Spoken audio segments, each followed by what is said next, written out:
Okay, is the statement a good definition? A good definition does not have counterexamples. So if it's not a good definition, we need to give a counterexample. A square is a figure with two pairs of parallel sides and four right angles.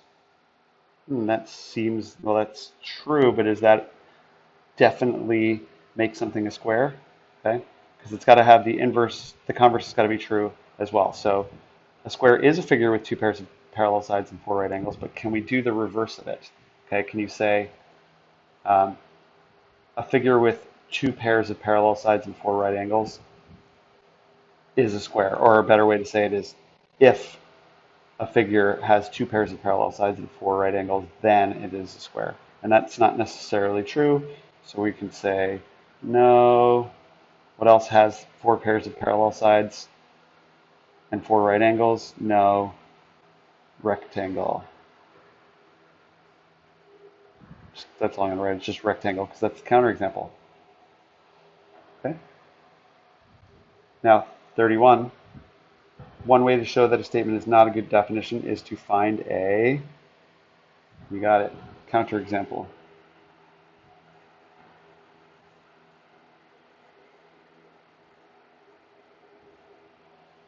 Okay, moving on. Which statement provides a counterexample to the following faulty definition? Here's the faulty definition. A square is a figure with four congruent sides. Huh. Well, and it says a six-sided figure can have four congruent sides. Ooh, that's a pretty good point. Right? I was thinking a trapezoid, or not a trapezoid, I'm sorry, rather, but a rhombus. A rhombus is like a square, but it doesn't have the right angles. It's kind of squashed into a kite shape, right? That has four congruent sides, but it's not a square. That's not given though here. Okay, so a six-sided figure can have four congruent sides. The two remaining sides are not congruent, but the first, but four of them are. That's pretty good. Some triangles have all sides congruent. Nope, because you kind of want to say a figure is a square if and only if it has four congruent sides. And we're not talking about three-sided things. So, C, a square has four congruent angles.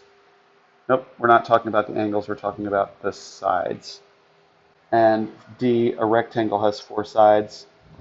A figure is a square if and only if it has four congruent sides. Or a figure has four congruent sides if and only if it is a square. So, well, rectangles have four sides. But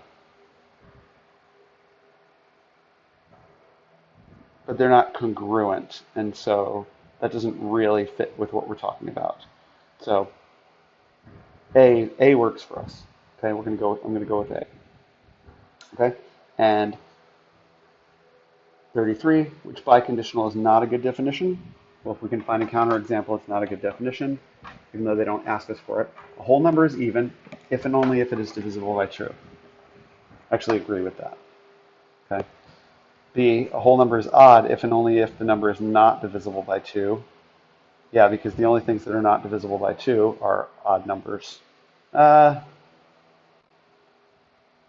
think about that. A whole number is odd if and only if the number is not divisible by 2.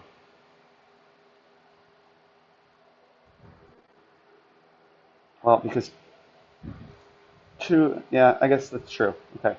Now, an angle is straight if and only if it measures 180 degrees. Yep, that's what straight angles are. That's a good definition. And D, a ray is a bisector of an angle if and only if it splits the angle into two angles. So if I put that in, just took the converse of this, okay?